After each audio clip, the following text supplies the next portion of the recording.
I installed this electric tankless water heater by ThermoMate. And I said that after a year of use, I'd let you know whether I liked it or not and how it performed.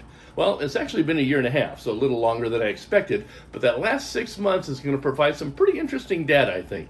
So what I'm going to do is I'm going to go ahead and hook this up and descale it, and while that's happening, we're going to jump in the office and I'm going to go over some data on the last year and a half on this unit. Stay tuned. While I run the unit through the descaling process, let's go over what I've liked, what I haven't liked, and some of the cost breakdowns to see if changes from a gas-fired tank-type water heater over to an electric tankless water heater was worth the effort and the costs. First, I'll break down the cost of the materials to install this. Now, materials you'll need, well, are obviously the water heater itself, some electrical wires needed to connect the water heater to the service panel, the breakers you need to put in the service panel to power the water heater, and then you're going to need some water lines to supply water to and from the heater, a set of isolation valves, and then a few miscellaneous items like maybe a piece of plywood on which to mount the water heater, maybe some screws, Teflon tape, things like that. Even though I received the water heater from ThermoMate to create an installation video, I'll factor in its cost because, well, ThermoMate is probably not supplying one to you. Now, this is their larger 27 kilowatt unit. It's a whole house unit, and I can't see installing anything smaller unless you live in a small house or a condo and you live by yourself. Now, this unit currently sells for $399.99, so $400, $434 with tax. Although they are on sale quite often, and right now for Black Friday, I think they're like $60 off. So I'm just going to round everything up to the whole dollar, including tax, just to make it easier here. So the isolation valves I installed are $60.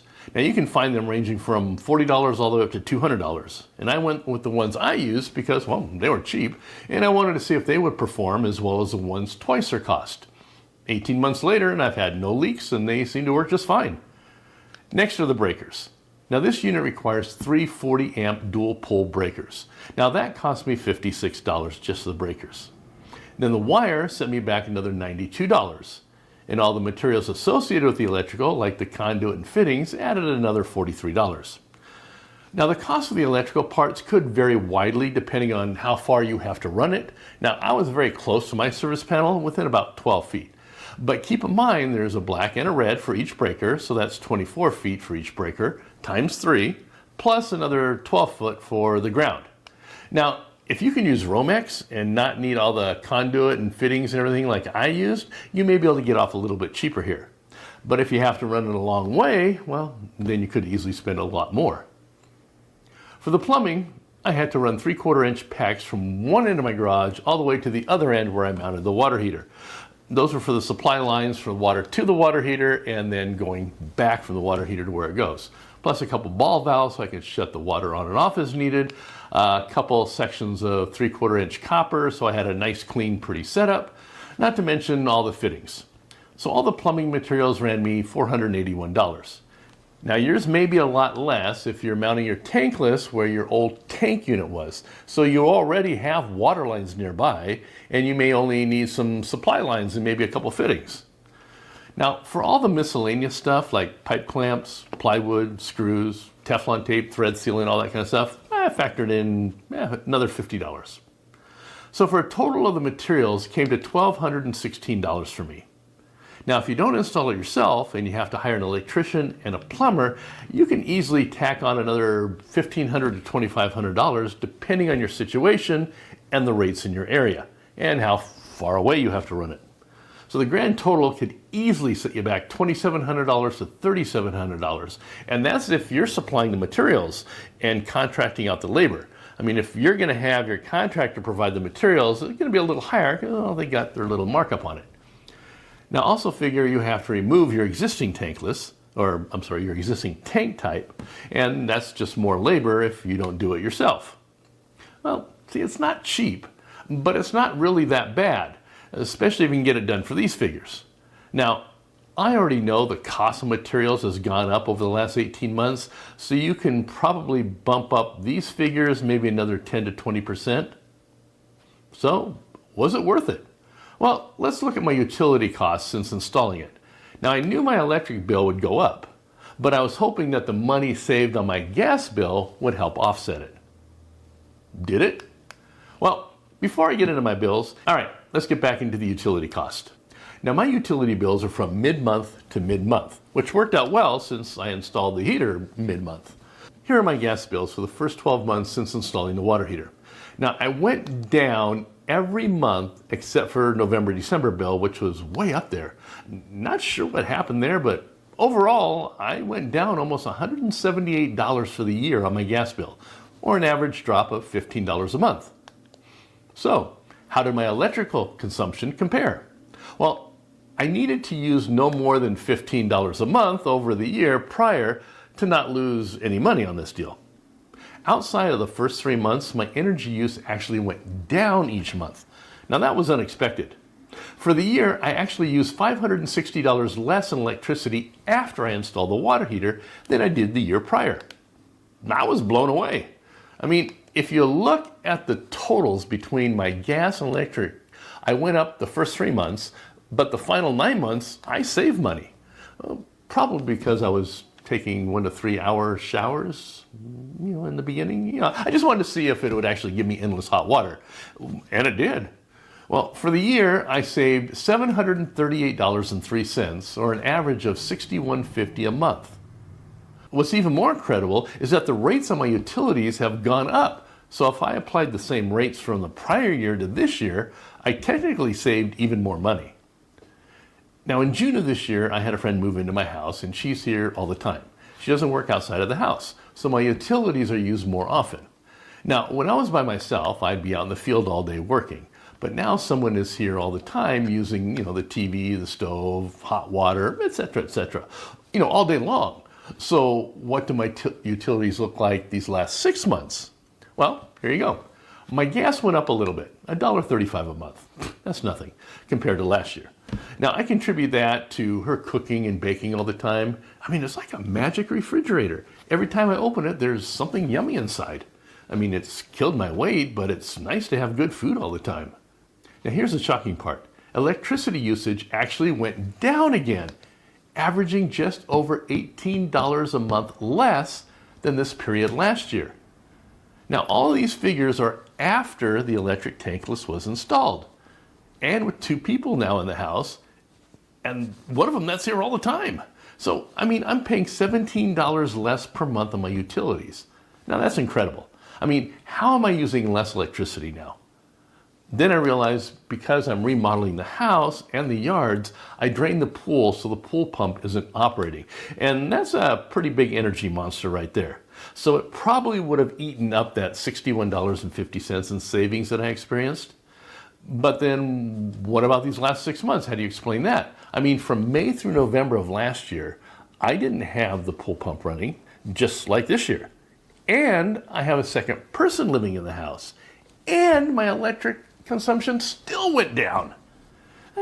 Maybe because I went to showering only once a week. That's not true. I still shower twice a week, whether I need it or not. All right, my pros and cons of switching over to an electric tankless water heater. Well, the good things are I'm saving money on my gas bill. And remarkably, I also went down on my electric bill, but I'm going to attribute that to not having the pool pump running. So we're going to call that a wash. I get endless hot water. And when I say endless hot water, I mean endless hot water. I mean, it doesn't stop. I mean, in the beginning, like I said, I took 1 to 3 hour showers just to see if it would keep up with it, and it did.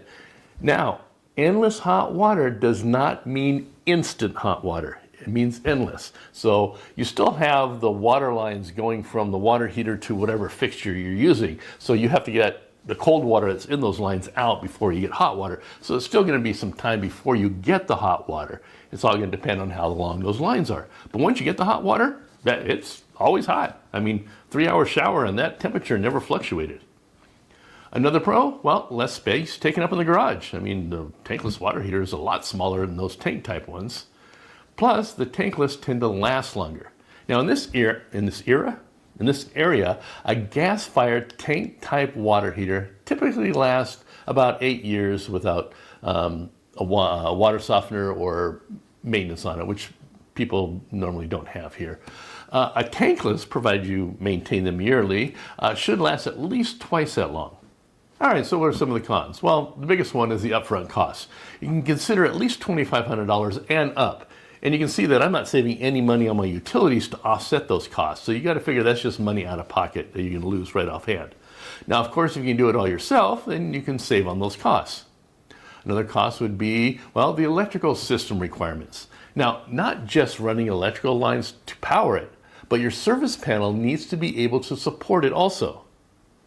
Then there's the cost to flush and descale it each year. It's minimal, but I mean, you still have to do it. And then limited flow. Now, for high usage homes, an electric tankless may not have the flow rate to keep up. Gas tank and gas tankless typically provide a higher flow rate. That's just something to consider when, deciding to go this route. I mean, how much hot water do you need at one time? Multiple showers, the laundry, the dishwasher, all at the same time may be too much for your electric tankless water heater. And then no electricity means, well, no hot water. With a gas tank heater, you still have hot water without electricity since it just, operates on the gas. So if you're in an area that's prone to power outages, this is something to keep in mind. Now, these utility figures that I've shown are at my house, but you may have higher or even lower rates where you live. Now, you may also need to consider how much of a temperature rise you need. I mean, if you live in an area that's very cold, especially in the wintertime, then your water heater will need to work harder to get that cold groundwater hot. Now, I live in a very mild climate, so I don't require a huge temperature rise. Heck, it's the end of November and I'm still wearing shorts.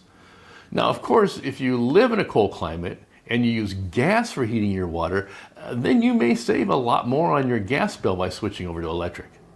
Now, you also need to take into consideration the rates for gas and electricity where you live. I mean, if you have very cheap electricity rates, but high gas rates, well, then an electric tankless water heater, could make a lot more sense for you. Same goes true if you have solar, and you don't need to worry about all that electrical usage. So just a lot to think about if you're considering going electric tankless. Bottom line is, am I happy with this electric tankless water heater by ThermoMate? All things considered, yeah. I mean, I haven't had any issues with it. It hasn't leaked. It hasn't stopped working or broken down. It turns out that my utility costs really haven't gone up. Of course, that's going to change when my pool pump is back up and running. But even then, with the pool pump running and now 2 people in the house, and with the increase in the utility rates, I'll just be right back to where I was before. But I'm getting endless hot water. All right. Of course, now it's only been 18 months, so I can't attest to the longevity of this unit, but if it lasts, well, then I'm happy with it. Now, it also takes up that less space in my garage. Well, maybe not yet, because I haven't removed my tank unit yet. Now, the only downside will be the upfront cost. But if it lasts twice as long as my tank unit, then the cost won't be an issue. Not to mention having it supplied to me by ThermoMate and doing all the labor myself, the costs to me were very minimal considering. So if you're interested in this tankless water heater by ThermoMate, I'll put links below to it and the materials I used. I'll also throw a link up here on how to install it, plus a link on how to descale it, which you must do every year. So thank you, my friends, for spending this time with me, and I hope I was able to give you some valuable information if you're considering installing this electric tankless water heater by ThermoMate. So what's next? Well, I'm going to be installing a gas tankless water heater in my house. Okay, I can already hear you saying, but Uncle Brian, if you're so happy with an electric one, why are you installing a gas tankless unit?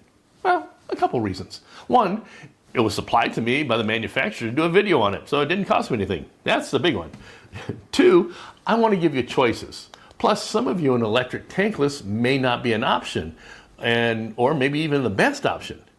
And it gave me a chance to create a video on how to run a larger gas line